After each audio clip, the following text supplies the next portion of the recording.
Hola a todos, muy buenas tardes. Reciban un saludo cordial de parte de la Fundación Colombiana para Distrofia Muscular y otras enfermedades huérfanas. Es un gusto volvernos a encontrar. Hoy queremos agradecer a todas las personas que se han conectado a través de Zoom y nuestro Facebook Live. Queremos recordar que el día de hoy nuestro webinar es sobre inclusión educativa. ¿Cuál es nuestra realidad? Antes de iniciar, quiero recordarles que este webinar está siendo transmitido por Zoom, asimismo como por nuestro Facebook Live. En los últimos 10 minutos de nuestra charla, activaremos el chat vía Zoom para que puedan realizar todas sus preguntas. Asimismo, se activará la cajita inferior en el Facebook Live, donde pueden depositar todas sus inquietudes.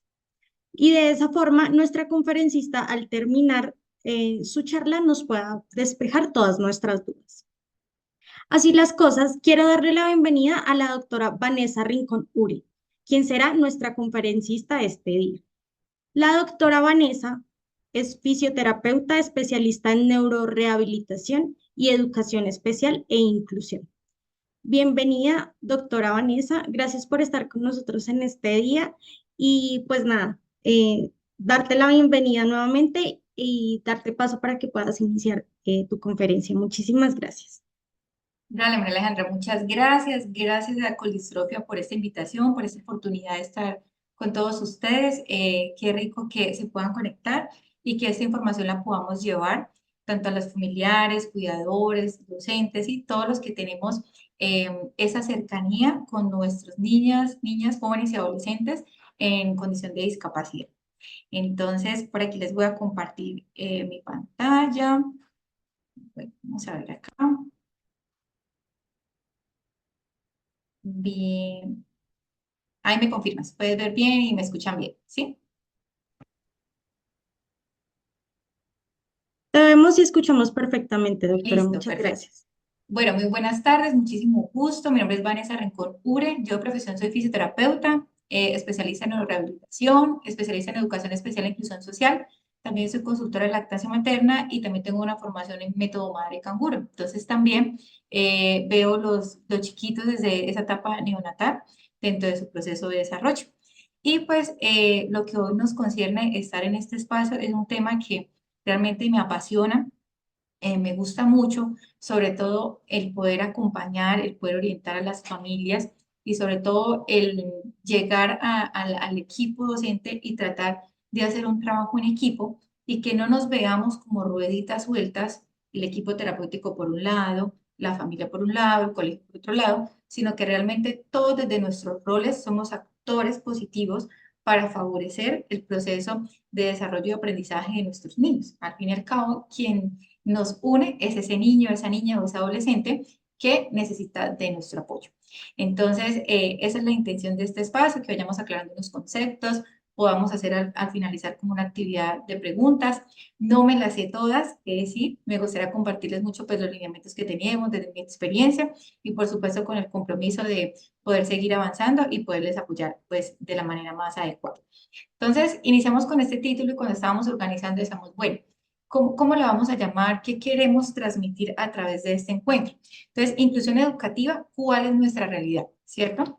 ¿Por qué? Porque es una realidad que vivimos día a día.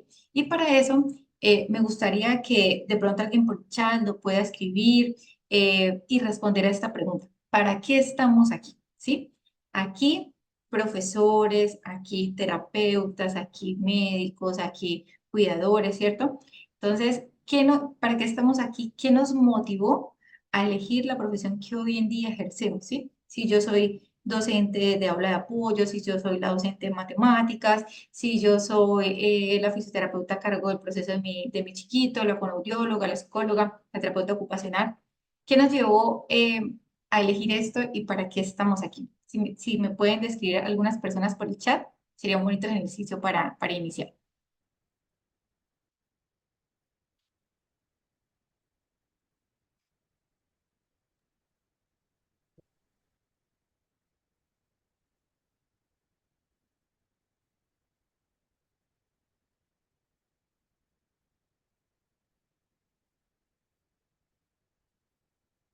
Bueno, Bueno, gracias Luisa. Bueno, desde Arauca, Paraguay, qué rico la señora Francelina por aquí conectada. Bueno, entonces, ¿qué es la intención con Doctora, esta pregunta? Señora. perdón. Sí, por Facebook nos contesta Camila, para Ah, bueno, aprender y apoyar a nuestros hijos. para aprender y apoyar a nuestros hijos. Muy bien. Entonces, la idea es que aquí nos escriben cuidadora de Lía, ujú, y soy protagonista de su formación. Súper, qué bueno. Eso es importante conocer para qué estamos, ¿cierto? No tanto por qué estamos, ¿cierto? Porque el por qué nos iremos a hacer muchas preguntas. ¿Por qué esto? ¿Por qué aquello? ¿Por qué estamos viviendo esta situación? Sino para qué estamos viviendo y esto qué aprendizaje nos lleva tanto a nivel personal, familiar, laboral, ¿cierto? Entonces, cuando lo extrapolamos y hacemos este tipo de preguntas, por ejemplo, a nuestros docentes, recordarles qué fue lo que nos motivó a elegir estar aquí, ¿sí? Tanto al docente o al terapeuta. ¿Qué nos motivó? ¿Qué fue lo que nos impulsó? Y que nunca olvidemos esa motivación, lo que nos llevó a elegir la profesión o el oficio que hoy en día desempeñamos, ¿cierto? Si estamos al cuidado de nuestros hijos, si estamos acompañando un proceso de rehabilitación, si estamos acompañando un proceso de enseñanza-aprendizaje, o sea, lo que nos motivó para poder estar aquí, que ese motivo nunca se nos olvide. Entonces, para poder empezar a hablar todo el tema de inclusión, para hablar de discapacidad, antes de llegar como a todos estos, de cierto modo, conceptos que hoy en día tenemos en cuenta, debemos conocer que nosotros trabajamos con seres humanos, ¿cierto? Si yo hablar de inclusión, de discapacidad, pues yo estoy hablando de un ser humano, de esa vida, de una persona, de un niño, de una niña, de un adolescente que tiene un nombre, que tiene unos gustos, que tiene unos intereses, ¿cierto? Que tiene unas metas, ¿sí? Entonces, no estamos hablando de paredes, puertas, pupitres, ¿cierto? Sillas, bastones, lentes. Estamos hablando de que estamos frente a un ser humano, ¿cierto? Un ser humano que tiene un contexto, que tiene una familia, ¿cierto? Que lo acompaña, ¿cierto? Que tiene un nombre, que tiene una identidad. Entonces, partiendo bajo eso de que estamos trabajando con seres humanos, de ahí empezamos como a abrir todo este camino a este proceso que nos tiene acá. Entonces, debemos tener en cuenta que tenemos unos derechos. Por estar en esta tierra ya tenemos unos derechos, ¿cierto? Que hay diferentes convenciones a nivel mundial y a nivel nacional en cada uno de los países en que nos encontremos, ¿cierto? Hay una constitución política, hay unos derechos humanos, una convención para los derechos de las personas con discapacidad, entre otros documentos. Entonces, reconociendo que somos seres humanos, que nacemos libres, en igualdad de dignidad y de derechos, ¿cierto? Que tenemos el derecho de estar aquí, de tener esas oportunidades y ese acceso como tal, y tenemos derecho a esa vida, a esa libertad y a la seguridad como persona que habita el planeta Tierra. Entonces, eso es lo primero que debemos tener en cuenta y de ahí se empieza a desglosar una serie de normas, ¿cierto? Una serie de leyes, de resoluciones, de documentos, donde nos van a ir orientando cómo es ese proceso y ese ejercicio para favorecer la inclusión en las personas con discapacidad, ¿sí? Tenemos en nuestro país, en Colombia, la Ley 1618 del 2013, donde establece las disposiciones para garantizar el pleno ejercicio de los derechos de las personas con discapacidad a nivel de un contexto de salud, a nivel de un contexto educativo, de un contexto laboral, de un contexto social, ¿cierto? Eh, es importante que tengamos en cuenta estos lineamientos. También en nuestro país, aquí se me quedó pegadito, hay unos derechos de las personas con discapacidad, ¿cierto? Entonces, hay dos artículos que aquí les quiero resaltar, donde uno nos habla al poder recibir un proceso de habilitación y rehabilitación integral, ¿cierto? Y también el derecho a la educación, ¿cierto? Por lo tanto, el Ministerio de Educación Nacional definirá la política y reglamentará el esquema de atención educativa a las poblaciones con dicha necesidad. Entonces, vamos viendo cada vez más que hay diferentes lineamientos que argumentan el poder tener este acceso. Cuando hablamos de discapacidad, tenemos que hablar que ha sido dentro del contexto histórico, ha tenido muchos cambios y ha tenido muchas creencias que desafortunadamente todavía a esta fecha hay creencias muy arraigadas que no son las adecuadas, ¿sí? Aquí trato como de mostrarles como en este esquema cómo ese proceso para llegar a hablar de la inclusión hemos podido ir avanzando, ¿sí? Entonces, ¿cómo se veía antes? Todos los iguales estaban dentro del círculo y las personas con alguna diferencia quedaban por fuera, ¿cierto? Y entonces era como ver las personas con una diferencia, yo no soy diferente, empezando desde ese concepto, ¿cierto? Era lo que se creía. Y hoy en día sabemos que no, todos somos diferentes, tenemos gustos diferentes, necesidades diferentes, unas necesidades más que otras, dependiendo, pero todos somos diferentes, ¿cierto? Luego este modelo fue avanzando a un modelo de mayor segregación, entonces como que nos vamos a agrupar, ¿cierto? Entonces, por decir, las personas con discapacidad visual, con discapacidad motora, auditiva, cognitiva, pero seguían estando aparte del resto que según era igualitario, ¿sí? Luego empieza a evolucionar un modelo de integración. Entonces, ¿qué fue lo que se hizo en ese modelo de integración? Como que, bueno, pueden ustedes entrar, digamos, a este círculo, entran, pero están aparte, o sea, dentro del círculo, aparte, ¿sí? Entonces eran los modelos que vemos antiguamente que existían, digamos, unas aulas de apoyo aparte, específicas, entonces está en este colegio, pero como eres un niño que tiene algún tipo de discapacidad y necesidad, no estás dentro del aula con tus compañeros, sino que te vas a otra parte y no vas a compartir las mismas actividades, no vas a tener como, digamos, como esa misma oportunidad que hacen los niños, por ejemplo, de tu salón. Entonces quedaban como dentro de una misma espacio, pero aparte, ¿sí? Y ese modelo obviamente se quedó muy corto y es cuando avanzamos a un modelo de inclusión donde todos podemos formar parte de este grupo, ¿cierto? Comprendiendo nuestras diferencias, nuestras particularidades y cómo todos podemos aprender del uno y del otro. Entonces ahí es cuando ya avanzamos a ese modelo de inclusión como tal. Entonces, para ir llegando, irnos acercando un poco más a lo que queremos saber y conocer, cómo podemos favorecer esos procesos de inclusión educativa, debemos tener claridad del concepto de discapacidad, que es un concepto que también ha ido avanzando y que también ha ido cambiando en su definición. Antiguamente muchas personas se da la creencia de que pues una, era una maldición, era algo usted hizo mal y por esto pasó esto es su culpa, ¿cierto? Entonces veíamos como quién buscar es ese responsable y no ver que con quien estoy es con una persona que necesita mi apoyo y que yo estoy aquí para eso. Entonces ese concepto fue evolucionando, después se quedó como en un modelo muy médico, como que solamente era las personas que tienen algún tipo de discapacidad iban a ir a una atención médica como tal, siempre eran procesos específicos de rehabilitación, pero no habían oportunidades a nivel de educación, a nivel laboral, social y recreativo. Y este modelo, pues, a medida que fue avanzando, también fue cambiando.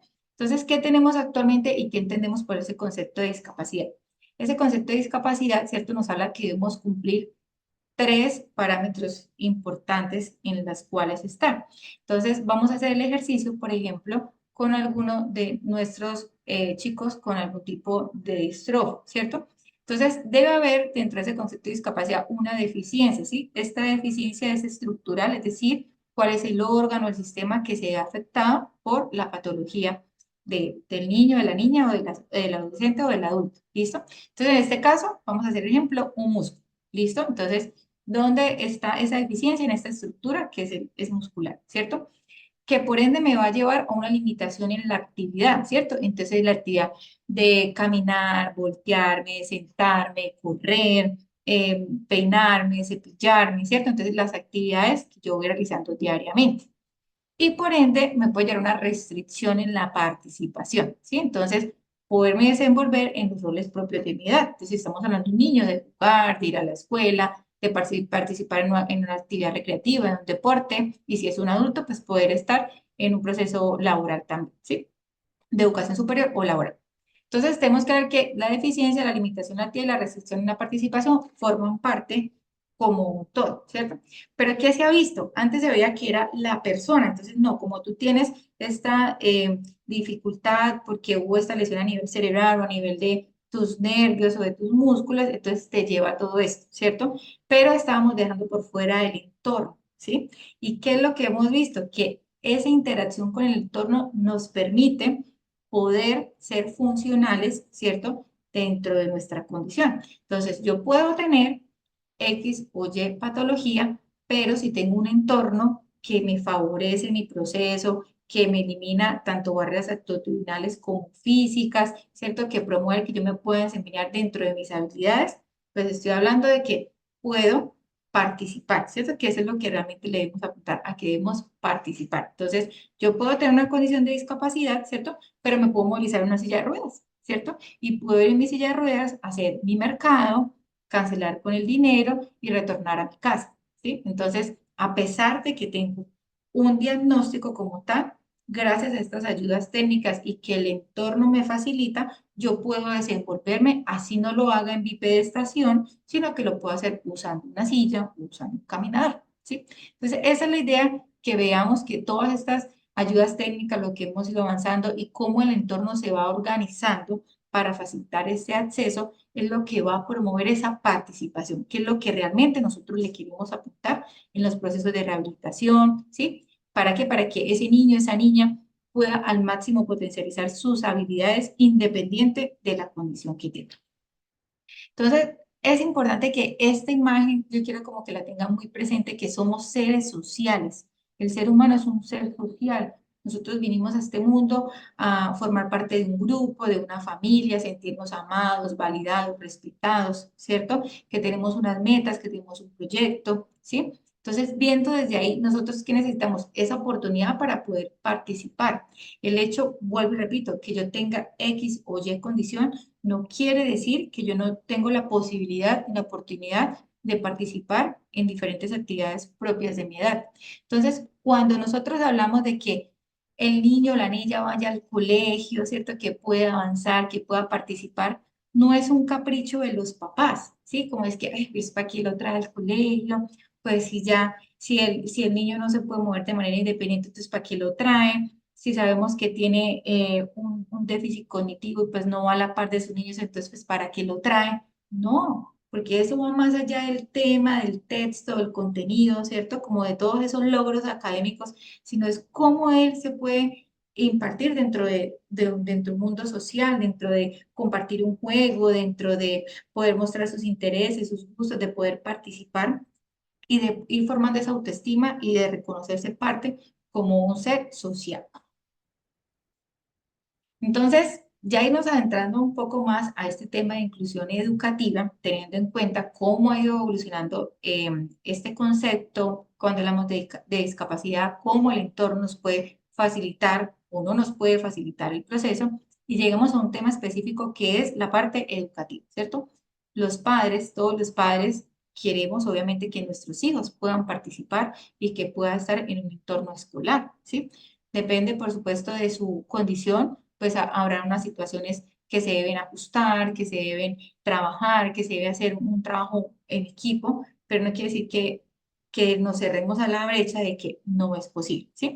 Entonces, ¿qué tenemos dentro de inclusión educativa? Es un proceso permanente que invita a reconocer, valorar y responder a los intereses de los niños, niñas, adolescentes, jóvenes y adultos para promover el desarrollo y aprendizaje sin ningún tipo de discriminación. Esto está documentado desde el Ministerio de Educación Nacional en el año 2017, ¿sí? Entonces, no podemos discriminar porque es una persona con limitación visual, con limitación auditiva, porque tiene una talla baja, porque se moviliza en silla de ruedas o porque utiliza una prótesis, ¿cierto? Entonces, es ver que ese ser humano también tiene ese derecho de poder estar en este entorno. ¿Quiénes conforman ese proceso de inclusión educativa? Yo no puedo ver la inclusión educativa como que solo responsabilidad del docente titular y del niño o de la niña, ¿cierto? El proceso de inclusión educativa es un proceso que incorpora a todo el grupo, incluso nosotros como sociedad, ¿sí? Entonces está obviamente el estudiante que va a iniciar el proceso, ese estudiante y los estudiantes, es decir, sus compañeros, ¿cierto? Con los niños, con que va a ser primerito, segundito, tercero, cuarto, quinto, ¿cierto? También forman parte de ese proceso de inclusión.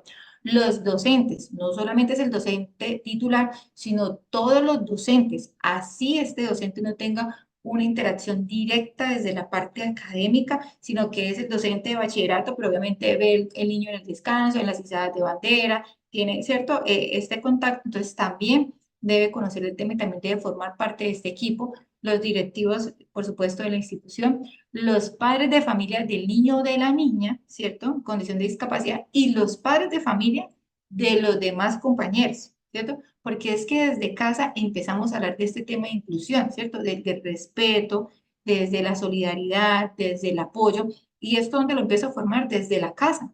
Desde mi casa yo voy hablando con mis hijos, les voy formando, les voy enseñando todos estos valores, ¿cierto? Para que ellos puedan también ser agentes positivos dentro de su entorno escolar, con ese compañerito o esa compañerita que tiene una necesidad, ¿cómo lo vamos a ayudar? ¿Cierto? Y reconociendo que todos tenemos necesidades, unos más que otros, pero todos de una u otra forma los tenemos, ¿sí?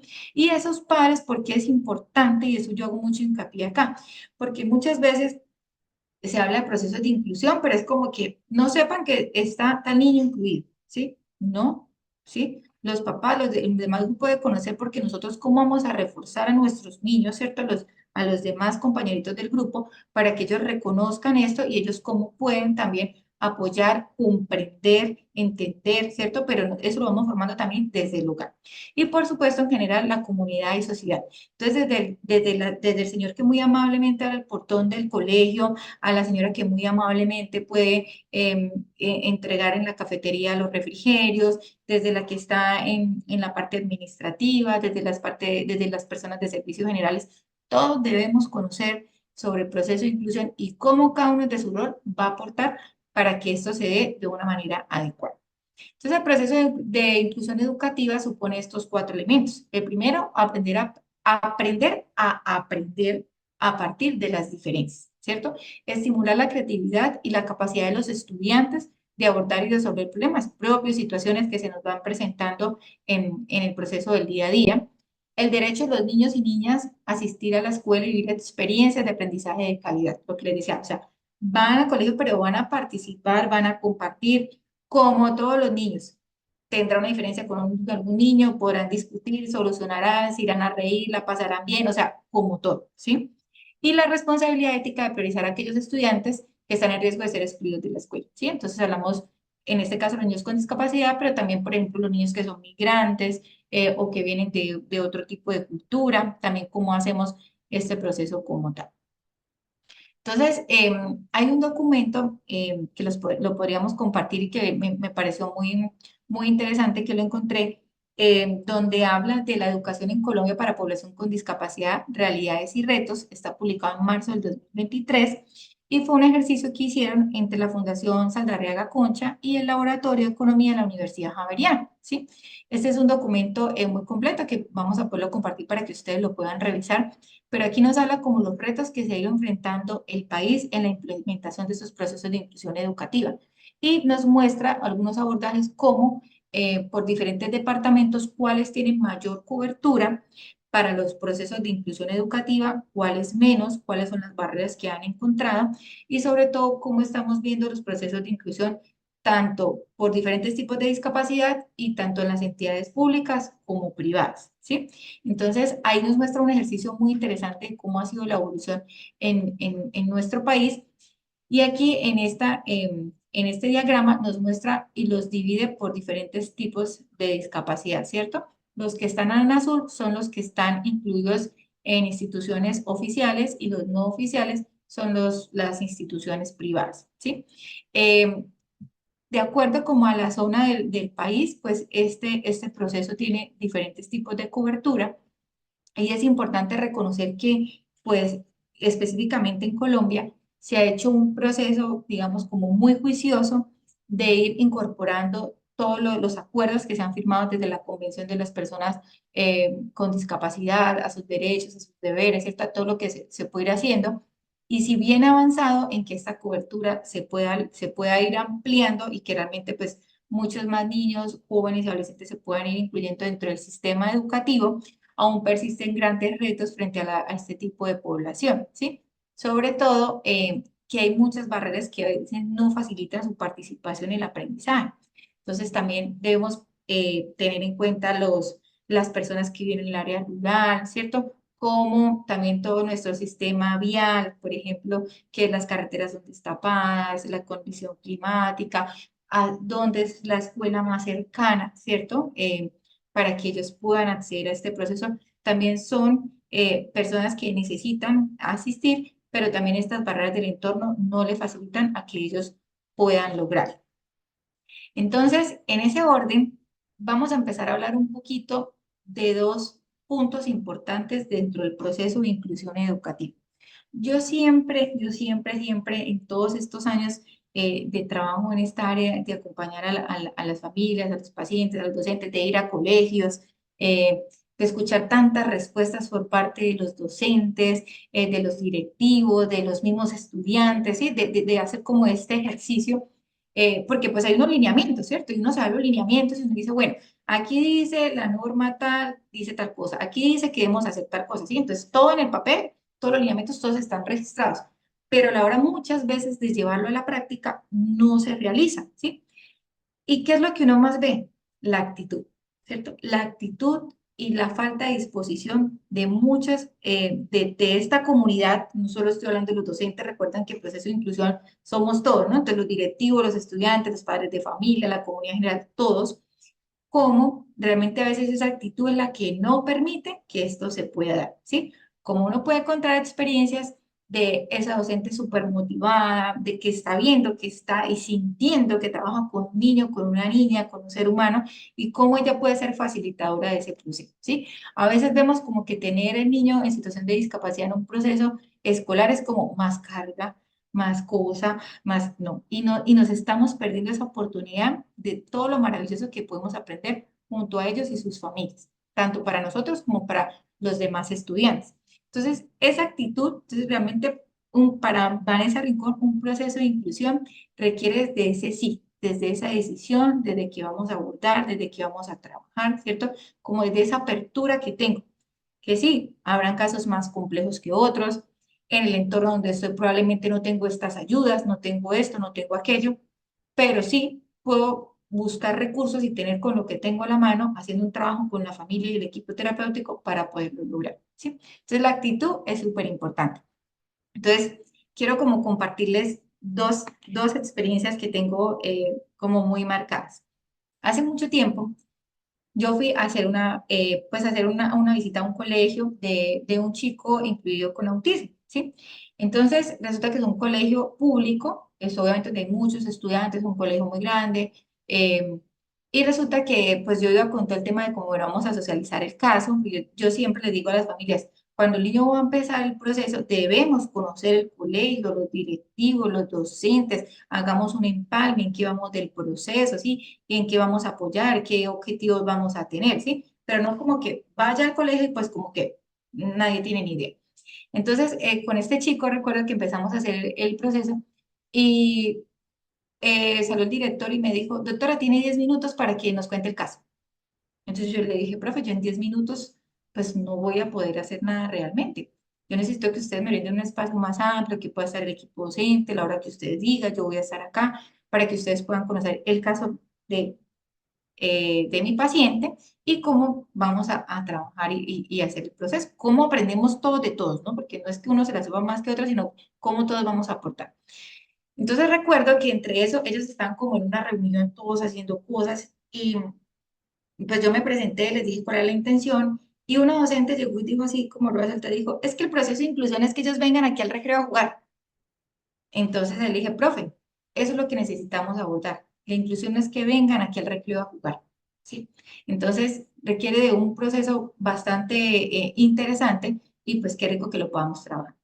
Ese día no pude hablar, ellas me comentaron en ese momento el profesor, sí, venga tal día a 6 de la mañana. Yo le dije, listo, aquí estaré a las 6. El día antes de la cita llamaron a decir que no me podían atender a las 6 de la mañana, ¿sí? Entonces empezar a ir docente por docente cuando tenían como sus espacios y poder empezar a hablar docente con docente. Entonces miren ya las barreras que empezaron a colocar en esa institución, ¿cierto? Entonces solo tiene 10 minutos, agendamos una cita y pensaron, no, la autora no madruga, no va a ir a dictar allá nada, ni va a hacer ningún taller con nosotros, entonces cancelaron un día antes, probablemente puede ser sus pensamientos. Y entonces, doctora, pero aquí son 10 porque era un chico que ya estaba machito, son 10 docentes, 10 materias, son 10 docentes, entonces yo tenía que ir 10 veces al colegio, imagínense, para hablar con cada docente.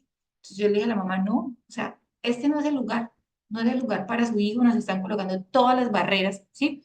Y yo pienso que a pesar de que sí, que hay un derecho y que usted se puede ir, pero que lo deben recibir, pues no es el lugar, ¿sí? Y lo importante es que sus hijos, donde vayan a hacer un proceso de inclusión educativa, en ese jardín, en esa escuela, en ese colegio, vayan y estén felices.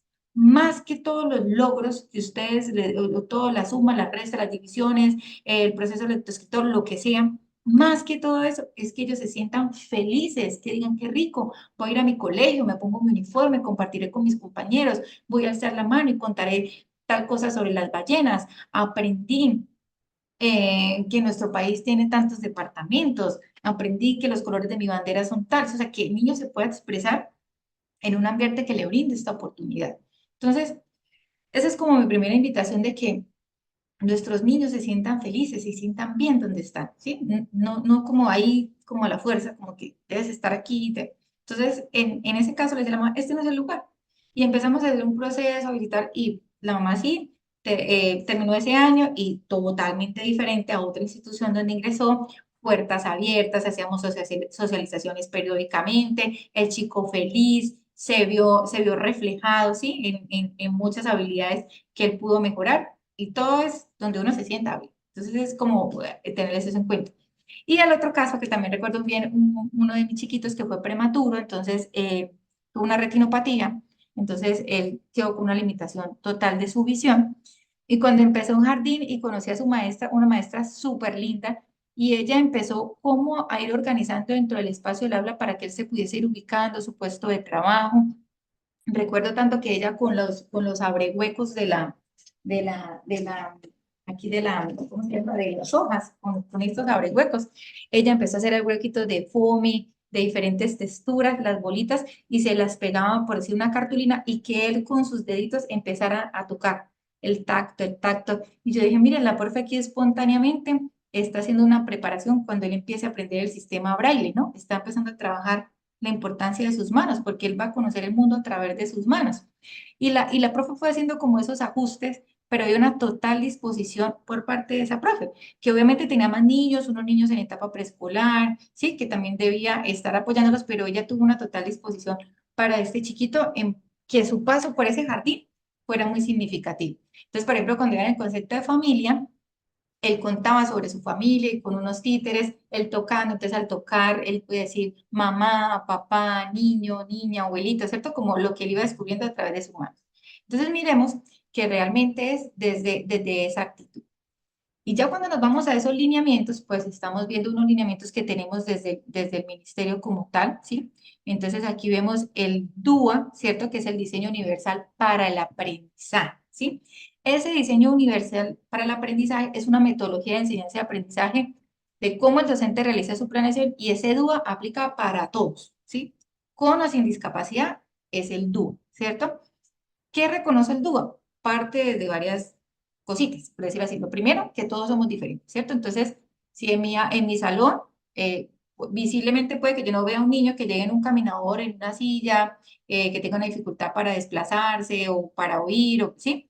Que no tenga, pero todos los niños tienen una necesidad en particular, ¿sí? Hay unas diferencias. Entonces, partiendo de que todos somos diferentes, teniendo en cuenta que todos tenemos potencialidades, ¿cierto? Que el docente está dentro del aula para potencializar esas habilidades, para orientarlos, para guiarlos, y para eso el docente debe hacer un diagnóstico inicial, ¿sí? Por eso siempre a principio de año, cuando el niño empieza un nuevo año escolar, hay como esa etapa de diagnóstico, se dice, ¿no? Como ese diagnóstico, entonces, cómo llegó, con qué habilidades, cómo está en este proceso, qué debemos reforzar, nos llaman a los padres, nos dicen, mire, debemos reforzar tal cosa en la lectura, vamos a hacer plan lector diario, vamos a hacer dictado de oraciones, vamos a hacer tal cosa, ¿cierto? Entonces hace ese diagnóstico inicial, teniendo en cuenta las particularidades de cada uno de sus estudiantes. Reconoce que a partir de la diferencia se diseñan actividades frente a un mismo tema que respondan a las necesidades de todos, ¿sí? Entonces ahí cuando hablamos que el currículo es flexible, la metodología y la didáctica, ¿sí? Es decir, tener en cuenta que para poder tener un proceso de enseñanza-aprendizaje no siempre se hace sentados en un escritorio con un papel y un lápiz, sino que puedo hacerlo de diferentes formas, con un poema, con una canción, con recrear un cuento, con hacer un dibujo, ¿sí? Entonces, sobre un tema en específico. Entonces, si vamos a hablar sobre, por ejemplo, no sé, a ver, las ballenas, algo que se viene acá. Entonces vamos a conocer sobre las ballenas, dónde viven, de qué se alimentan, ¿cierto? El estudiante puede hacerlo también desde esa habilidad, ¿cierto? Entonces, si hace una exposición, si de pronto al niño se le facilita hablar o si le es más fácil escribirlo y mostrarlo a través de un dibujo, ¿sí? O sea, que pueda tener diferentes metodologías para un mismo tema, ¿cierto? Porque pues todos no lo van a hacer de la misma forma. Entonces, el DUA lo hablamos que es universal para todos los chiquitos, ¿cierto? Y cuando ya hablamos del PIAR, ¿cierto? Que ya es un plan individual de ajustes razonables, este PIAR sí se centra en la población con discapacidad, ¿sí? Este PIAR está reglamentado sobre el decreto 1421 del año 2017, ¿sí? Entonces, este PIAR tiene unos anexos, unas partes, digamos, como que hay que hacer paso a paso para construir este PIAR, ¿sí? Entonces, ¿qué es lo primero? En ese primer anexo hay una caracterización de la población, ¿cierto? Entonces, ¿qué es caracterizar la población? Listo. Entonces, en este año para primer grado, quinto grado, bueno, entonces ingresa este estudiante que tiene este diagnóstico, que tiene estas necesidades, ¿cierto? Todo eso en que lo vamos documentando esa caracterización, pedir la historia clínica, las valoraciones que tenga, todo eso debe reposar también copia en la institución educativa, ¿sí? Entonces, el diagnóstico, si asiste a proceso terapéutico, si toma algún medicamento, de que debemos estar atentos, ¿cierto? Y sobre esa caracterización de la población, también se hace una descripción sociofamiliar, ¿cierto? Ahí el docente empieza a conocer a la familia, con qué oportunidades cuenta, cuáles son las barreras, ¿cierto? Entonces, el niño con quién vive, quién está, quiénes están ahí acompañándolo. Entonces, también tiene que conocer ese sistema familiar como tal, ¿sí? ¿Qué oportunidades tiene dentro de esto? ¿Qué barreras? Entonces, una barrera puede ser, por ejemplo, no cuenta con apoyo del sistema familiar, porque puede pasar, ¿sí? Como que vaya al colegio, pero no hay en casa quien realmente le haga un acompañamiento al niño o la niña cuando esté en la casa, ¿sí? En la segunda parte, el docente de aula hace los DBA, que son los derechos básicos de aprendizaje, describe las barreras para el cumplimiento de este logro. Entonces, sabemos que del ministerio se marcan unos lineamientos, es decir, el logro que debe tener el niño para este curso. Pues por decir, en segundo primaria, en ciencias naturales, entonces ya debe conocer los seres vivos, los tipos de, no sé, vivíparos, sí, como los tipos de reproducción, no sé qué, de los animales, por ejemplo. Entonces, ese es el logro, ¿cierto? Entonces ahí el docente empieza a decir, bueno, para él cumplir esto, lo puede cumplir, no lo puede cumplir, qué necesita para poderlo cumplir y empieza a hacer todo ese planteamiento y el ajuste para ello, ¿sí? Entonces, cuáles van a ser las guías, cuáles van a ser la metodología, la didáctica para poderlo hacer y los seguimientos que necesita, ¿sí? Y la tercera parte sería esa firma, ¿sí? Como quien dice, bueno, de aquí tenemos esa construcción, pero ese PIR se construye con la familia, ¿sí? No es como solamente labor del docente, sino que el docente tiene esos lineamientos porque es el pedagogo, ¿cierto? Pero se incluye a la familia, ¿sí? Entonces, ¿con qué habilidades? Bueno, en la casa, entonces yo puedo ponerlo a reforzar, a que escriba en unos papelones grandes, entonces eso también le va a ayudar para la movilidad de hombro, o lo puedo poner a trazar que lo haga con pinturas, o puedo hacer un ajuste, por ejemplo, ahí dentro de esto, si tiene una dificultad, digamos, porque no tiene la fuerza suficiente para hacer un agarre, entonces necesito hacer un ajuste, lo puedo hacer para agarrar el instrumento, el lápiz, el color, si hago con una bolita de copor para que él pueda reposar, o si no puede realizar estos trazos, pero puede hacerlo a través de pintando, por ejemplo, la profesora le pone las opciones, y sí, y él puede leer, pero no puede escribir como tal la opción por X o Y motivo. Entonces, él cómo puede mostrarla, si la toca, si puede agarrar acá con pintura, digamos, untarse su manita, y entonces la que pinte es la respuesta correcta, y ahí el docente también está evaluando, ¿cierto? Ese concepto, pero no siempre va a ser de forma escrita. Entonces, ahí son todos esos ajustes que se van teniendo en cuenta como tal, ¿listo? Y ahí va esa firma con el padre de familia. Bueno, papá, mamá, esta es la construcción, esto fue lo que vimos en este diagnóstico inicial, la caracteriza todo lo que ustedes nos trajeron de la historia clínica, lo que debemos tener en cuenta, lo que vamos a hacer juntos y vengan y lo firman. Mamá, papá, si la cuenta responsable, lo firman. Entonces el PIR funciona como ese acuerdo, ¿sí? Como ese acuerdo entre la parte educativa y el sistema familiar, ¿cierto? El acuerdo, entonces los papás también, ¿sí? Los papás también tienen unos deberes, entonces como el apoyo desde casa, los llevo a sus terapias, a sus citas médicas, ¿cierto? Cumplo con las directrices que me dan desde estas diferentes áreas para apoyarle a mi hijo o a mi hija. Entonces, no verlo como que es solamente el docente, sino que también nosotros como familia también estamos propios e inmersos dentro de este PIA. ¿Listo? Ustedes pueden pedir ese PIA, ¿listo? Los papás deben conocerlo, se les debe socializar, ¿sí? No es como que los llevamos al colegio y no sé si le están haciendo ajustes, no, no, yo veo que le mandan las mismas guías que todos los compañeros y a él le cuesta tal cosa, yo veo, no, ustedes deben conocer esto y deben estar de acuerdo y deben ajustar y obviamente se van haciendo unos seguimientos, se van ajustando, se van organizando de acuerdo a la evolución y el avance del niño o la niña. Y es importante que, de acuerdo pues, a todo esto, pues el niño o la niña está reportado en el CIMAC, ¿sí? Que es este sistema donde nos dice que el niño o la niña en el curso tal tiene este diagnóstico y por ende cuando va a presentar diferentes pruebas a ver, pues obviamente tenga el acompañamiento y el ajuste propio de acuerdo a su necesidad. ¿Listo? Entonces contamos como con estas dos herramientas, el DUA, como les decía, que es para todos, ¿cierto? Como el que le mencioné anteriormente, y el PIAR, que es el que se centra específicamente en la población con discapacidad. Entonces, papás, mamás que estén aquí, tengan en cuenta que ustedes forman parte de ese PIAR, que ustedes construyen ese PIAR junto con los docentes y que ustedes deben conocerlo, deben firmarlo, deben conocerlo y poder estar presente en esos seguimientos como tal. Entonces es importante ver que me pongo en tu lugar, ¿cierto? ¿Cómo comprendo tu necesidad? ¿Cómo te puedo apoyar? ¿Cierto? ¿Qué puedo hacer desde mi rol para que puedas potencializar esta habilidad siendo el maestro, siendo el compañerito, siendo el papá del compañerito? Todos, ¿cómo podemos favorecer este proceso de inclusión? Entonces, aquí quiero que hagamos un ejercicio y puedan ir llevarlo en el chat y tengamos en cuenta que uno se puede enfrentar en un proceso de inclusión a unas barreras físicas, ¿cierto? Que son las propias del entorno. Entonces hablamos de la rampa, los escalones, si no hay un ascensor, si no tenemos baños adaptados, si no tenemos pasillos amplios, digamos que, sí, o el ruido, la luz también que puede pegar en el tablero y que incluso si ustedes ven, no es solamente para niños con discapacidad, ¿cierto? Si yo tengo un tablero donde le pega totalmente la luz, pues el niño no va a poder bien y se va a quedar atrasado, ¿cierto? Entonces hay que hacer un ajuste dentro de ese mobiliario. Entonces, quiero que me pueden ir enviando por el chat y podemos como ir revisando sus aportes, esas barreras físicas que ustedes han evidenciado que tienen sus niños a la hora de iniciar un proceso de inclusión educativa. ¿Listo? Que pueden ir por aquí comentando. Ujú. De acuerdo, doctora.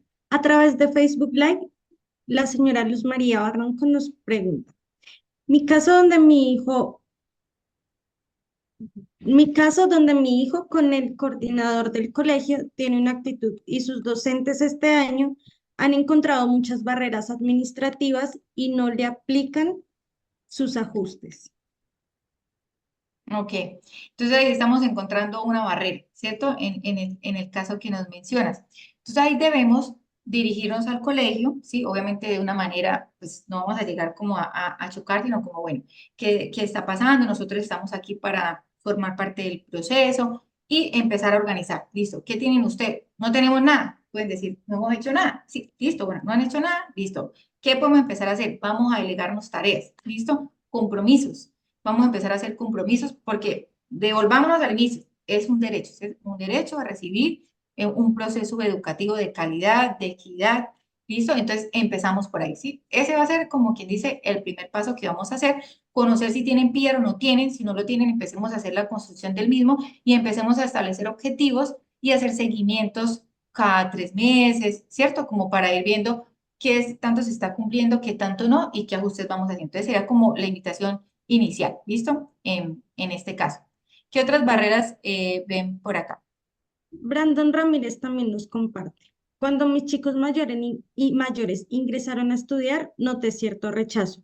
Como ellos usan silla de ruedas, una de las docentes me dijo que no podía manejar su silla, pero yo le aclaré que no había problema, que yo estaría disponible para hacerlo a la hora del descanso o cuando tuviera que desplazarse. Y seguía la barrera, o sea, decían que no. Es como la Has- barrera que le... sí, hasta ahí llega el comentario. Ok. Por ejemplo, aquí otro que nos dejan por el chat, la barrera de mi hijo es ir al baño. Yo he hablado con el coordinador por el baño y no me ha solucionado. Entonces tenemos que mirar, por ejemplo, el tema del baño. Si está muy lejos del salón donde está el chico, ¿cierto? Y si estamos hablando de los niños, por ejemplo, con distrofia, que obviamente desplazarse en distancias más largas les va a costar un poco más de trabajo, o si hay escaleras para llegar al baño. Entonces tenemos que ver qué ajuste se hace, ¿sí? Entonces, si hay un baño más cercano, si el salón, lo podemos, digamos, el salón donde él esté, se puede hacer un cambio de salón para que le quede más cerca al baño y él no tenga que caminar, porque a veces los colegios son muy largos, ¿no? Entonces, de aquí a que llegue el niño al baño, pues, y regrese, es mucho tiempo. La barda, entonces habría que mirar, porque todos esos ajustes de infraestructura por ley ya se deben hacer, ¿sí? Así, igual como así las edificaciones en antiguas, ustedes se han dado cuenta que empiezan a hacer las rampas de acceso, también empiezan a hacer todo el tema de sismoresistencia, ¿cierto? Como ya, obviamente los nuevos pues ya tienen como estos parámetros, pero edificaciones de hace 20, 30, 40 años que no estaban bajo la norma, pues obviamente se tienen que ir adaptando poco a poco. Entonces la idea es verlo desde ahí, obviamente es importante visitar la institución y como ir viendo de lo que tenemos que vamos empezando a hacer, ¿sí? Porque obviamente no podemos decir, me tienen que poner una rampa, ¿no? Como que decir, tienen que poner acá la rampa. Entonces, como decir, bueno, ¿con quién podemos gestionar? ¿Con quién vamos a hablar? Y empezar también a veces, de pronto, a ser un poco reiterativo, de pronto uno de familiar, como de la importancia de ver este proceso. Entonces, esa es una barrera. Entonces, estamos hablando que sus niños pueden ir al baño, ¿cierto? Por lo que estoy leyendo, pero se están encontrando con escalones, está muy lejos el baño, ¿cierto? Entonces les va a interferir el que él pueda participar en una actividad que él puede hacer todavía independientemente, así él se demore más tiempo en caminar, en llegar, pero él todavía puede ir al bañito solo, ¿cierto? Se puede desplazar, pero se encuentra con este tipo de barreras. Entonces, eso es lo que hemos trabajado, eliminando esas barreras para que él se pueda desplazar mucho más fácil, ¿sí? Eh, Voy a leer rápido aquí el de Ivonne. Eh, Sí, si quieres te que tiene un ayudo. niño con Baker, ¿sí? De 15 años, está en un colegio oficial, 10.º grado, Así es. cognitivamente súper bien, pero has tenido barreras en la parte administrativa y con los compañeros. Y Bueno, una barrera de aceptación por parte de de todo su aceptación. entorno escolar. Miren que esto es súper importante. Si estás en Cúcuta, sí, sí podría hacer la visita al colegio, podríamos coordinar con mucho gusto. Pero aquí algo que es importante y por eso vuelvo a antes, ¿sí? Como a veces es como que no hablemos del tema, ¿sí? Tenemos un chico o una niña, no hablemos del tema, ¿sí? Entonces a veces como que sí lo tenemos incluido porque entró, pasó el portón y entró al colegio, pero realmente no se está haciendo ningún proceso de inclusión dentro del sistema educativo, ¿sí? Entonces, importante conocer esto, ¿cierto? Importante conocer esto. Entonces, explicarles cuál es el diagnóstico. Entonces, por ejemplo, en el caso, Ivonne, que los docentes, bueno, los docentes conocen que la distrofia de Baker, los compañeros la conocen, han hecho ejercicios de sensibilización frente al diagnóstico, en reconocer la diferencia, el que él, como dices, cognitivamente está bien, ¿cierto? Entonces él es consciente de todo lo que está pasando y de toda la situación que está viviendo, tiene todos los cambios de un adolescente de 15 años, todo como tal, ¿sí? Entonces lo que hay que empezar como a evaluar es qué se ha hecho, ¿sí? ¿Se ha hecho ese ejercicio? ¿No se ha hecho ese ejercicio? ¿Sí? Se sabe, la gente lo pregunta, se vuelve como un corrillo ahí de pasillo, ¿sí? Entonces eso es lo primero. En toda institución donde ustedes lleven su niño, lo primero es hacer ese proceso de sensibilización, tanto con el equipo docente como con los compañeros, ¿sí? Deben conocer, ¿sí? Deben conocer para que ellos sepan también cómo actuar y no empiece cada uno a sacar como sus propias conclusiones, que al fin y al cabo a quien pues va a afectar directamente pues es a ese niño o a esa niña. ¿Listo? Entonces, eso es dentro de las barreras físicas, ¿sí? Puede haber, por ejemplo, si tenemos un niño, por ejemplo, con trastorno del espectro del autismo, si hay mucho ruido, ¿cierto? Eso le va a molestar. Entonces, por ejemplo, comprender que se puede llevar unos audífonos, ¿sí? Entonces, eso es un facilitador. Entonces, que el niño o la niña puede llevarse unos audífonos aislar el sonido y en los momentos, por ejemplo, el descanso, que es cuando uno escucha más bulla en un colegio, entonces de pronto en ese momento ese niño puede tener un desborde sensorial por la bulla, entonces se los pueda poner y va a estar mucho más tranquilo, se come su loncherita, participa, ¿cierto? Entonces, cuando lo vean con los audífonos, entonces, ¿por qué tiene el audífono? Entonces el compañero comprenda, ah, este ruido te molesta o no debemos gritar de tal forma o hacer tal cosa para que mi compañero también se sienta bien dentro del espacio, ¿sí? Pero si no se explica, si no se habla, si no se socializa, ahí está ese tema, ¿sí? Y otra de las barreras son actitudinales, ¿sí? Entonces, cuando tenemos el no por delante, no se lo recibo, no estamos preparados, no tengo ni idea cómo hacer, yo no tengo rampa, yo no tengo no sé qué, yo, y le sacan usted un listado y le dicen de entrada que no, ¿sí? Entonces, ahí en ese tema, yo siempre les digo, no los lancemos sin salvavidas, ¿sí? O sea, si vas a entrar a una institución educativa, tú vas con tus herramientas, ¿cierto? Tú, mamá, papá, estudiante que va a ser incluido, ¿sí? No como que lo llevo allá y a ver cómo se anda la cosa en la marcha, ¿no? ¿Listo? ¿Cómo se anda la cosa en marcha, no? ¿Sí? Y a esto tengo un casito muy puntual que también recuerdo mucho. Una niña con un trastorno del espectro del autismo entró al colegio. Entonces la familia está súper contenta y ella está a cargo de la abuela porque la mamá vivía en Bogotá y ella acá en Cúcuta. Y la abuelita muy juiciosa con sus terapias, bueno, ella fue a un X colegio, le gustó, no, súper bien, doctora, pagué matrícula, le compré uniformes, todo ella, mejor dicho, feliz porque la niña iba a empezar y es una niña muy inteligente, pero obviamente tenía una dificultad todavía a nivel muy sensorial, se movía mucho, le costaba, pero pues son cosas que se fueron modulando y mejorando a través del tiempo. ¿Pero qué necesitaba? Una oportunidad, un espacio que le brindara esa oportunidad. La tuvieron 2 días, literal, y le dijeron a la señora, se la entregamos. Le devolvemos la plata de la matrícula, le devolvemos plata de lo que usted gastó en uniformes. ¿Ustedes se imaginan cómo llegó esa señora ese día a la terapia? Cuando me lo cuenta y todavía me cuenta y todavía me acuerdo y digo, no, o sea, eso no debería pasar, ¿sí? Eso no debería pasar. Entonces, en vez de decir como que se la entregamos, como que, bueno, no estamos preparados, puede pasar, no hemos tenido nunca un niño con autismo, ¿qué podemos hacer? ¿Sí? ¿Qué podemos hacer? ¿Con quién nos indagamos, documentamos? Pero de entrada fue no, ¿sí? Y acá. Y le dije a ella, no se desgaste, no se desgaste, vamos para otra. Empezamos la búsqueda, llegó a uno, excelente, súper bien, la niña expuso izadas de bandera, fue mejorando, pero había un trabajo cercano. Entonces, eso es importante antes de hablar. Entonces, esas Al, barreras las vamos a encontrar físicas o actitudinales. ¿Listo? al respecto del tema que toca, doctora, nos comparte Carlos Iván. Ujú. Pienso que según la experiencia vivida en estos aspectos, la mayor barrera es la falta de formación de los docentes en el tema de inclusión y la mayoría de ellos trabajan solo por cumplir con el reglamento institucional o la norma mínima vigente. Sí, desafortunadamente todavía nos encontramos esto.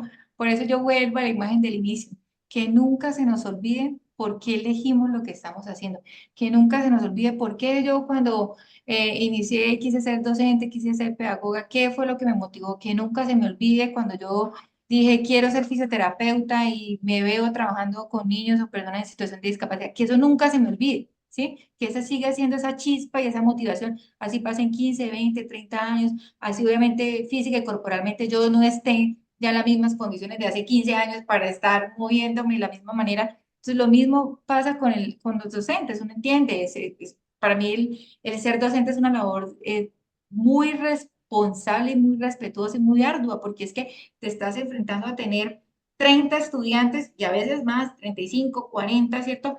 Que son 30, 40 mundos diferentes y a eso súmele los papás, ¿cierto? Entonces, es como una sola persona puede tratar de abordarlos a todos. Entonces también ahí es cuando yo digo, bueno, también yo cómo puedo apoyar a este docente, qué le puedo facilitar, ¿cierto? También nosotros debemos ser agentes, pero también pasa mucho eso, ya están cansados, ya obviamente ya no toleran, digamos, el día a día, pero hay la importancia de que se puedan hacer esos ajustes dentro de la institución. Si es un docente que necesita una persona de apoyo, pues que se la brinde, ¿sí? O sea, como que no le diga no, no, no, y usted solo, y pues realmente lo necesita.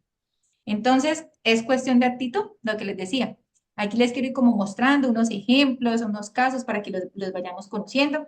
Aquí les presento a Miguel Ángel. Miguel Ángel es un paciente que yo tuve de chiquitico, como desde los 4 años, Miguel Ángel con un trastorno del espectro del autismo. Fue un proceso riguroso, bueno, súper juicioso. Aquí está En la foto de la izquierda, esta foto fue como en el 2014, creo que fue, en el Día del Autismo, estaba pequeño, bueno, salimos a hacer como recorridos por diferentes partes de la ciudad con el equipo, hablando del tema, visibilizándolo. Y Miguel, pues, logró estar incluido. Estuvimos en un colegio que no, pasamos a otro colegio, bueno, vamos en la búsqueda con Nancy, la mamá, vamos en la búsqueda, se logró esto, hicimos algunos acercamientos, obviamente, periódicos con el colegio, cuando ya pasó a bachillerato, que ya era un tema, ¿sí? Entonces, de la primera al bachillerato, esa transición, que notaba un tema con el profe de matemáticas y súper rígido con el álgebra, pero, oye, mira, que realmente, ese PIAR, ¿no? ¿Qué necesita él? ¿Qué necesita Miguel realmente? ¿Sí necesita todo eso de álgebra? ¿Cómo lo necesita? ¿Cómo lo podemos ajustar? O sea, realmente es cuestión de los aprendizajes para la vida, sí, para la vida. Y logró su bachillerato, grado en pandemia, por eso todos estamos con tapabocas. Para mí fue emocionante que me llamara y que me invitara a su grado eh, y verlo. Bailamos el vals, entonces hicieron como un baile en la ceremonia y me sacó a bailar. Entonces verlo cómo evolucionado, desde verlo tan pequeñito, todas las dificultades que se enfrentó él y su familia, pero esa decisión de esa mamá, ¿no? Esa mamá y esa abuela y el abuelo que estaban ahí. Apoyándolo siempre, bueno, se presentó esto, pero no importa, vamos. Ya Miguel está terminando una técnica en el SENA, ¿sí? Se graduó, está haciendo unas pasantías, haciendo su estudio en el SENA. Obviamente, el trastorno del espectro del autismo lo va a acompañar siempre, ¿sí? Pero es un niño, es un adolescente, una persona muy funcional, con gustos, con intereses, con metas, y necesitamos esa oportunidad, ¿sí? Como todo, ¿no? Uno se va a encontrar con el compañero amable, con el no amable, como todos nos encontramos en la vida en el camino, ¿sí? Entonces nuestros niños no van a ser la excepción, pero qué bueno que los podamos preparar con herramientas de cómo poder enfrentarse y solucionar a este tipo de situaciones, ¿sí? Aquí les dejo unas imágenes, entonces ya Miguel Grande graduándose, pero aquí unos ejercicios que hicimos, entonces, por ejemplo, aquí aquí está Miguel, cuando estaba más chiquito en el colegio, entonces fuimos a hablar de autismo, hicimos juegos con los niños, acrósticos, que entendieran por qué él hacía colales, que entendieran por qué era reiterativo en un tema, que entendieran por qué de pronto gritaba y quería aislarse, cómo ellos podían apoyarle, o sea, todos empezamos a hacer ese ejercicio con los niños y ellos se fueron, como digamos, entendiendo más y obviamente lo bonito, digamos, de estas instituciones es que nos abrieron las puertas a las escuelas de padres. Eso es importantísimo. Y en las escuelas de padres pudimos abordar estos temas. Entonces ya los papás, listo, mi hijo va a octavo, pero hay un compañerito en quinto, ¿cierto? Entonces yo me lo puedo encontrar en la salida, cómo lo puedo apoyar, o mi hijo, si ve que está anotado y se lo encuentra en el descanso y necesita algún apoyo, ¿cómo puede hacer? Entonces eso también es un espacio que se aborda desde las escuelas de padres. Aquí unas imágenes, estas son pues tomadas de internet, pero veamos que cómo es promover esos espacios, ¿cierto? De que haya participación dentro de su capacidad funcional, el deporte adaptado, ¿cierto? Para los chicos con distrofia tenemos el BOSHA, ¿sí? Los chicos con parálisis cerebral también pueden acceder a este deporte adaptado, que tenemos liga en el país y que han salido a campeonatos mundiales. Entonces vean que sus niños también pueden tener una condición de discapacidad, pero pueden practicar un deporte, pueden tener esas actividades extracurriculares, siempre y cuando pues necesitan ese apoyo, sí, como tal. Aquí con nuestro querido Giuseppe de la Fundación, el trabajo que hicimos, gracias a la fundación que nos apoyó en poder llegar al colegio, hacer esta jornada de sensibilización, de contar a los docentes que entendieran, comprendieran, ¿cierto? Porque eso hicimos ejercicios con ellos, pónganse en el lugar, trabajamos con unas pesas, hagan esto, o sea, que ellos entiendan, porque a veces como uno lo puede hacer mecánicamente, ¿cierto? Entonces dicen, no, pero esto de agarrar lápiz y escribir es fácil, pero ven y lo hacemos como lo está haciendo mi chiquito, mi chiquita que está en el aula que tiene esta necesidad, ¿cierto? Compartir un cumpleaños, participar en una izada de bandera, toda esa cuestión de actitud debemos promoverla en estos espacios. Y aquí les quiero mostrar es el caso del doctor Taylor Casadiego, es una persona que aprecio y muchísimo, quien ha aprendido un montón. Taylor tiene una parálisis cerebral, lo conocí aquí en mi ciudad, estudió medicina en la Universidad de Pamplona, con todas las barreras del mundo, ¿no? Entonces, como él decía, con mis pies chuecos y mis manos de araña, ¿sí? Entonces, y obviamente con su disartia para hablar, una persona valiosísima y con todas las barreras, ¿no? Entonces, que porque lo iban a aceptar en medicina, que porque esto, aquello, que no hagamos esto, que... Y él con su meta clara, demostrando de qué está hecho y el propósito al que vino. Y pasó, logró, se graduó Él tiene una charla en YouTube. Yo se les voy a compartir el enlace, Alejandra, como para que pronto le puedas compartir a las familias, ellos lo escuchen, lo vean. Y bueno, les cuento que él hace como unos 10 días se graduó como un médico radiólogo, ya es especialista en México. Y bueno, ahí sigue adelante. Entonces miremos que es cuestión de esa actitud, ¿sí? De esa actitud de ellos, de nosotros y del entorno. Como él decía, barreras van a haber muchos, pero en cada caída vuelvo y me levanto, ¿sí? No es un imposible, como muchos le decían, ¿cómo va a pensar ser médico? ¿Sí? Y bueno, ya es especialista. Entonces, dentro de la conclusión primordial que nos dejan los diferentes documentos, lineamientos por los cuales se van construyendo y se van avanzando en este tema es cerrar la brecha, ¿sí? Cerremos esa brecha, ¿cierto? Que no permite que podamos vernos como en la imagen. Todos formamos parte del mismo grupo, todos estamos aquí, ¿sí? Todos formamos parte y como cada una de nuestras diferencias, dentro de nuestras habilidades, dentro de nuestros gustos, de nuestros intereses, formamos parte para que podamos construir en pro de una sana convivencia. Entonces, quiero que se lleven como esta pregunta, que la puedan hacer un ejercicio de responder ustedes en casa con lo que socializamos. ¿Cuál es mi compromiso como papá, como mamá, como paciente, como docente, como directivo, como terapeuta, como médico? ¿Cuál es mi compromiso para ser un agente facilitador de un proceso de inclusión? Entonces recordemos que todos formamos parte de este mundo y merecemos que el paso en esta tierra sea vivido de la mejor manera. Recordemos que estar en situación de discapacidad no es al otro. Yo puedo estar en situación de discapacidad en cualquier momento de mi vida, ¿sí? No necesariamente desde que nazco, sino en cualquier momento de mi vida lo puedo estar. Entonces no lo veamos como que es algo lejano, como algo que le pasa al otro, sino que cualquiera de nosotros o de nuestros seres queridos o familiares pueden estar en algún momento. Y cierro con esta frase de Santiago Zapata, escritor, ¿cierto? Que ha sido un referente en nuestro país de distrofia muscular de Duchenne, que tiene, vean su perfil en Instagram y uno cada vez que escucha a Santiago tiene unos mensajes muy motivadores y como muy que llegan a la mente y al corazón. Y él siempre dice esta pregunta, con el tiempo que te quede de vida, ¿qué vas a hacer? ¿Sí? Muchas veces nos queda tanto tiempo, nos queda tanto tiempo, pero con el que me queda, ¿qué vamos a hacer? Esa sería como la gran pregunta. Muchísimas gracias por estar aquí, por su tiempo, por su disposición. Espero que haya sido de agrado y utilidad este espacio que compartimos. En redes sociales me encuentran como @neurolactancia. Este es mi correo, estoy en la ciudad de Cúcuta. Con muchísimo gusto me pueden escribir alguna duda, alguna inquietud, una orientación en que les pueda apoyar. Cuentan con eso. Muchas gracias. Doctora, muchas gracias. Antes de terminar, nos dejan una última consulta y la Sí, claro. consulta La es, idea es que miremos el chat, qué preguntitas tienes o lo que te dejaron en Facebook. Ajá. vale, dice, para el proceso de inclusión de los niños en el colegio en un grado académico específico, ¿se tiene en cuenta sobre todo la edad o también el estado cognitivo del niño, aparte del plan individualizado?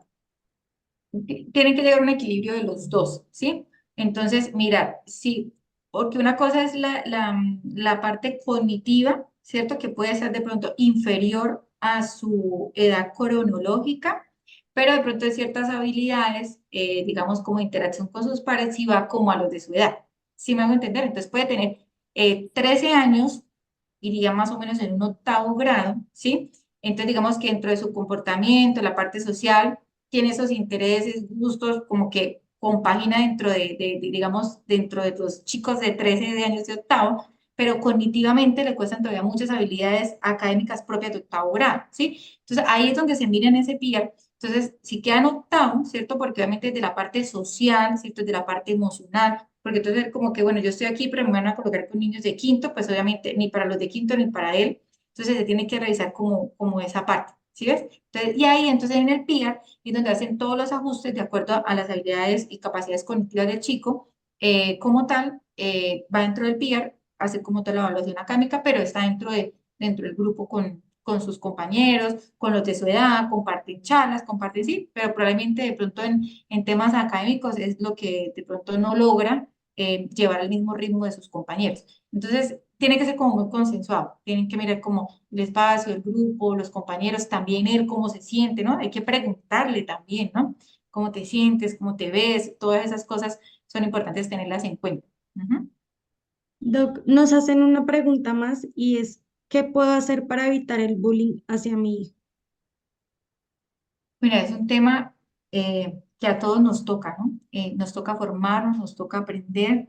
Yo pienso que ese tema del bullying, la formación empieza desde casa, nosotros como padres.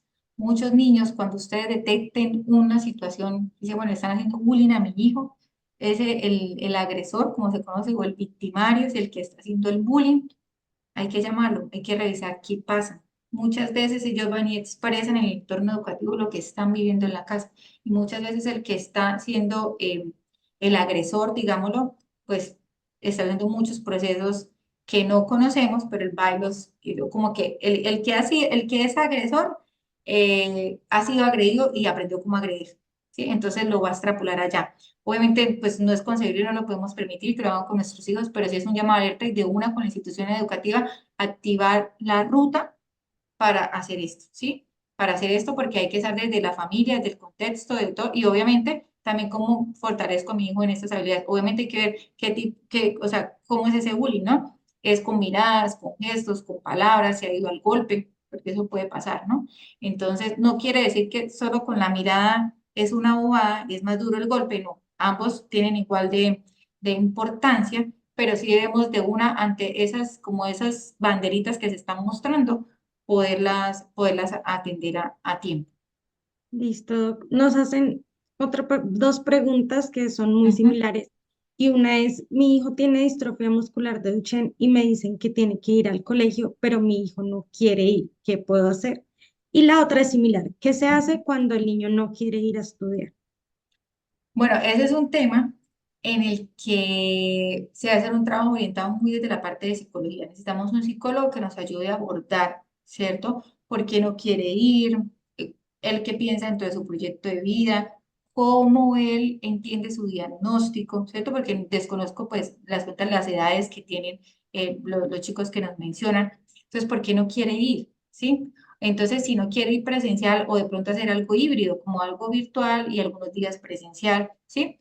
¿Por qué no quiere ir? Tuvo una experiencia antiguamente donde estuvo incluido y no fue la que esperaba y eso ya generó una barrera y que él no quiere, tendríamos que empezar a ver. ¿Sí? Entonces, hay que empezar como a agarrar cosita por cosita, pero sí psicología es un factor importante acá que nos puede ayudar a liderar el proceso. De acuerdo, Doc. Que cuando Muchas estuvo gracias. estudiando le hacían bullying, Le hacían ¿sí? bullying. Entonces, Sí, entonces lo que estamos hablando, ¿sí ves? Entonces él ya creó una barrera y dice, yo por allá no me enfrento porque pues yo sé que va a pasar eso, pues yo mejor no voy. Pero entonces mostrarle que no va a volver al mismo lugar, que vamos a ir a otra institución y que vamos a hacer un proceso diferente, de lo que les decía. Vamos a hacer un acompañamiento, vamos a esto y darle esa oportunidad y que él se dé esa oportunidad, tiene 8 añitos, tiene muchas cosas por vivir, muchas cosas para jugar, compartir, para estar con sus compañeros. Entonces, eso es importante. Y sé que se van a encontrar, no nos dio el tiempo para como hablar un poquito del video de cuerdas, se los dejo de tarea, sí, búsquenlo en YouTube, el cortometraje de cuerdas, y que nuestros niños encuentren muchas Marías en el colegio, muchas Marías que se inventan como trabajemos, le amarro la pierna, hago tal cosa, le lanzo la pelota, le muevo la silla, ¿cierto? Pero esa es la participación como tal que queremos. listo. Doc, por último nos dicen, si las directivas no apoyan la inclusión, ¿existe alguna herramienta legal para que lo hagan? Claro, las herramientas legales son las que les hablé, los decretos los pueden consultar, tanto de personas con discapacidad, se van a la 1421 del 2017 y a la que les nombré del 2018, ¿sí? Ahí se la anotamos y ustedes bajo eso, ustedes lo pueden documentar y pueden solicitar de que pues es un ciudadano colombiano, ¿cierto? Tiene su identidad y tiene un derecho a participar dentro del sistema educativo, ¿sí? Porque se supone que es un sistema educativo para todos. ¿Listo? Aquí también en el chat, la doctora Diana nos hace un muy buen aporte, gracias. La Listo. importancia de las adaptaciones del espacio, ¿sí? Hay que mirar entre la pared, la altura de la silla, las mesas, los métodos, todo esto es importante, ¿sí? Para que ellos les pueda facilitar poder estar en el puesto de trabajo. Incluso que no todo es la mesa, ¿no? Yo hablaba con una mamá de un pacientico con una atrofia muscular espinal y entonces yo le decía, él no puede estar toda la mañana en la silla, ¿sí? Entonces, qué chévere que se permitiera que en el salón colocáramos una colchoneta y lo pasemos a la colchoneta y él se estire, el rol, él se mueve, él se va, porque 6 horas usted sentado en la silla, y ustedes aquí estando conmigo, varias veces estaba moviendo el puesto, uno no se puede quedar quieto en un solo lugar, no necesita moverse. Entonces yo decía, qué chévere, y él pasarlo, digamos, en la colchoneta, trabaja unas horas ahí, hace su puesto de trabajo, y qué rico incluir a sus compañeros como, bueno, vamos a trabajar en piso, vamos a hacer otro tipo de actividad y todos nos beneficiamos, o sea, no como él en el piso y los otros en la silla, sino como todos vamos a hacer trabajo un ratico en piso, todos nos vamos a estirar, todos nos vamos a mover, y eso también oxigena nuestro cerebro, ¿cierto? Y vamos a estar más dispuestos como para el aprendizaje. Claro que sí, Doc. Nos hacen también la señora Luz María Barranco un comentario y es, buenas tardes, doctora Vanessa, felicitarla por su gran conferencia y debido a todos los inconvenientes, poco interés de los docentes del colegio, ya me di cuenta que es imposible lograr cambiar la actitud y que otro colegio para buscar en el entorno en Cúcuta. Exacto. Bueno, vamos a ponernos en la tarea. Sí, señor. Si vemos que ahí no es, lo que digo, donde esté feliz, donde se sienta bien, y sé que lo vamos a encontrar. Entonces, vamos a empezar como en esa búsqueda para ese estado. Ujú. Claro que sí, doctora. Doctora, muchísimas gracias por la conferencia, por las intervenciones, por aclarar todas nuestras dudas y por el espacio tan bonito que le ofrece a nuestros pacientes y bueno, a toda la comunidad que nos observa. Ok, muchísimas gracias. Esperamos nos veamos en los próximos encuentros y que esta Claro que sí, información doc. haya sido de utilidad. Muchas gracias a todos. Feliz noche. Muchísimas gracias, doc.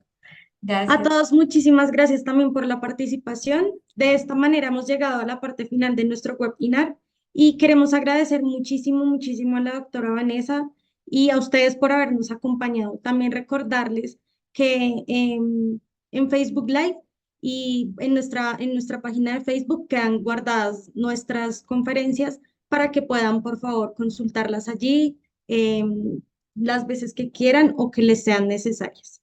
Muchísimas gracias a todos y nos vemos en una próxima oportunidad. Feliz tarde.